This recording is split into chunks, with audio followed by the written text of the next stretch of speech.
Merry Christmas, everyone. It is Wednesday, I don't know, what, the 20th, 21st, 22nd? I don't know. I can't keep track. Anyway, it's Wednesday before Christmas. Christmas is on Sunday.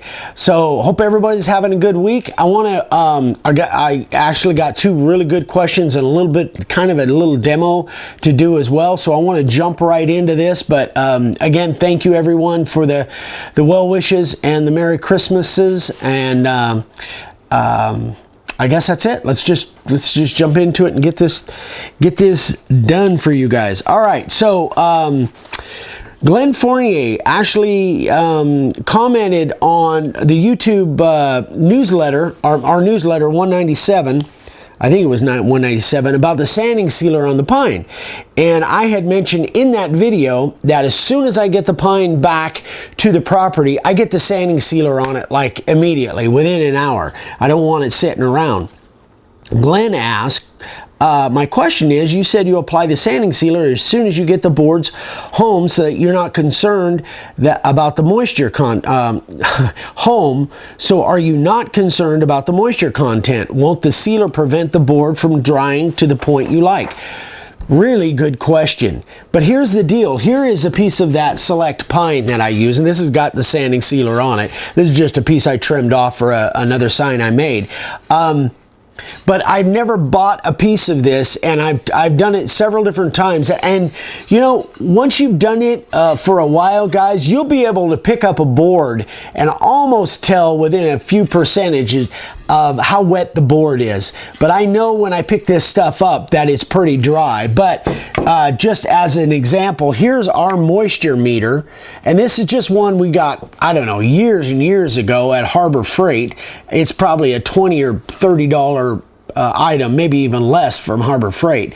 So it's it just has a readout, and I'm going to actually turn it upside down, but it goes from 6 to 24. And so this is how you actually measure the moisture content, and you can see it doesn't register at all. So this is below 6%, and every time I've checked a piece of this pine, that has been the case. I've never had it over, even register on there as 6, maybe, I think maybe one time it said 8% when it was like raining outside or something.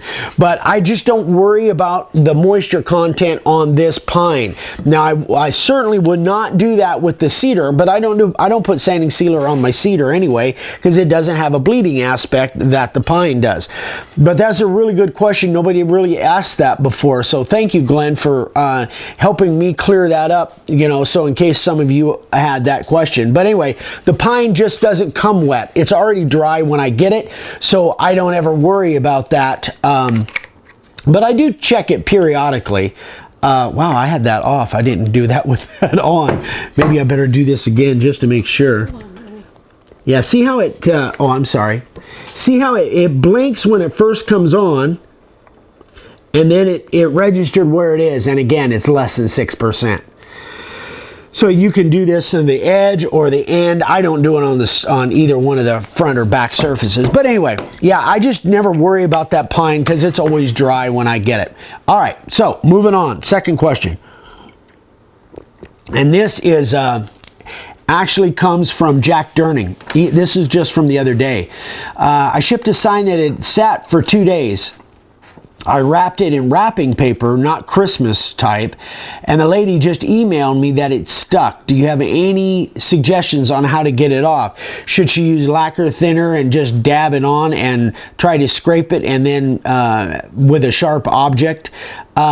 And then lightly sand and spray it again. And so I answered Jack back. Jack, you know this, and that sounds like as good a way as any to do that. But how you gonna prevent that? What was that? I'm stuttering. It's Christmas season, and I got so much going on. But anyway, how you're going to prevent that is I always put plastic. I let my boards set for a day, but I always put them in plastic, either plastic tubes. This is a plastic tube, or if it's a bigger sign, and this is as big as my tubes, I'll slice this down the edge and then just open it up and wrap it. And then I wrap it with bubble wrap. I would never put the bubble wrap right against the finish of a sign. I did it once, and that was a huge mistake, because because it looked like fish scales after it sat for a little while. So I always wrap it in this plastic, and I've never had this plastic stick to the finish. Remember, some of the times, you know, depending on the weather and stuff, sometimes the finish takes a week or more to cure, to actually get hard and cure. So I always wrap them in plastic, then I wrap them in bubble wrap, then I ship them. And you guys can check out how I package my signs. I think there's a playlist that's all about packaging and shipping, and so you can see I've done that many times on videos. So that, you know, that's the thing, is when you're going to ship these signs or store them or whatever, you know, get some of the plastic tube. I get it from bagsonthenet.com, I believe. Okay, so that's it. And in regards to that, let me reiterate again, and I'm going to show this on a regular basis. If we have like over 500 videos now, we just like the other day topped 500 videos. So if you guys are looking for a specific subject, something like that, I always try and make the titles to the point where what the video is about has something in the title. So if you guys are looking for a specific subject, whether it's router bits or whatever, if there's not a playlist on it, go to the channel search. That's what this is. So when you go to our YouTube page, you'll see this, and you'll see this little hourglass looking thing. That's a channel search. If you click on that, you'll get a little box, and it searches just our channel for whatever subject that you're looking for. That should help you. Now, if you want to just email me, that's how I do it. That's how I search. I can't remember all of the videos and where they're at and all that. That's how I search my own channel when I'm looking for a specific subject. So I'm going to show that to you guys on a regular basis, because we always have new people coming in. So if you have any questions, you know, you can email me and let me know. All right, let's get on. Yeah, I'm going to do that. No, I'm going to do this first. Hang on. So I'll show you guys a sign that I did that is not really my kind of sign, but a gentleman wrote me and asked me if I could match up a sign at his, I think it was his friend's place. This is a sign that is currently in his friend's hunting lodge. And he wanted a sign to match this, to go above it, that says famous. And it's kind of a joke kind of thing. But anyway, so what I did is I told him, well, I'll match it as close as I can. That's really not my kind of signs, but here's what I came up with. And I've got to handle it carefully because it's still kind of wet. But this is the sign that I came up with. I told him I would just try and match it up. And he said anything that was close as far as the font goes. So, you know, sometimes, again, it's not my favorite letter font or style, but sometimes you got to do what your customer is asking for. And, you know, so anyway, so I got to get this shipped out because it is a Christmas gift. So I don't know, but he said if it's a day or two late, it's not that big a deal. But anyway, I just want to kind of share with you. Now this, by the way, in case you guys don't know, this board is this material. It's the Select Pine. Why does it look darker? Because I used my cedar spray stain, and when I stain my signs, I only use the spray cans. Oh, it's kind of got a glare. Oh, does it? The other way, please. So this is a spray. I think it's made by, does it say Krylon? Krylon, yeah. Krylon, it's got the good nozzle on it, and it's a spray stain. So when I stain these things, I don't wipe them. I literally just give them a nice coat, and you guys can see that on other videos that I've done. But anyway, so you guys can see, this is what the spray stain looks like on a piece of Select Pine.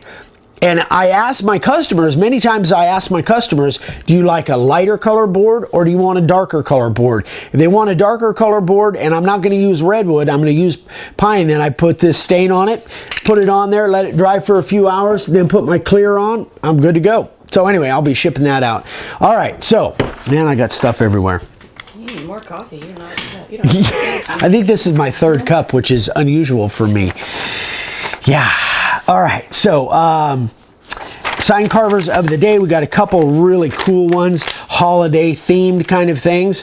Bob Clark from Colorado. This is on that beetle kill pine, which kind of has a bluish color to it. But this is a piece of live edge beetle kill pine, which really came out nice. Beautiful sign. Great job, Bob. I really like it. Very nice. And then this one is really kind of cool. This is from Michelle, I think it's Scarantino down in Texas. And she kind of took a version of our Christmas tree that we did last year, I think, with the lights in it. And she made her own version of a Christmas tree. And so this is made out of old pallet boards. She used a flat bottom bit to carve out the paw prints and an angle grinder to add the splits around the edges, and used our profile bit to carve out the dog tree top out of thin plywood. She used Rust-Oleum primer, green and red, which I didn't even know they have. I got to check that out. Green and red for the paw prints, and green around the tree. Finished everything with several coats of spar urethane.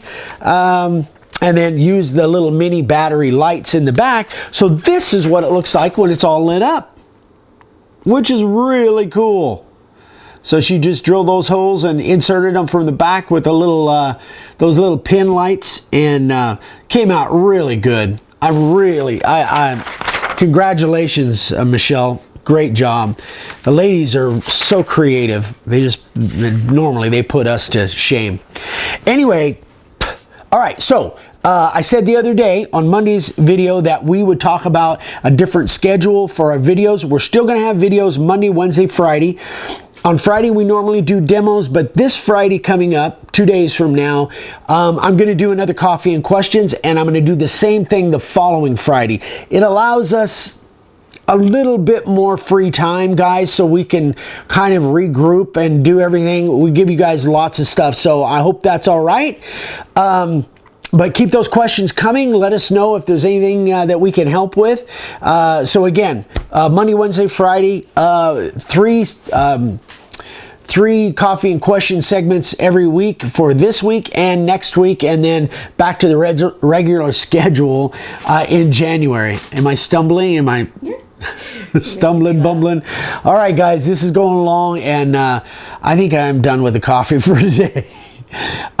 Everybody, so you'll see us in a couple days. So we'll say Merry Christmas again before the weekend. So everybody have a great day, and we'll see you on Friday. Bye-bye.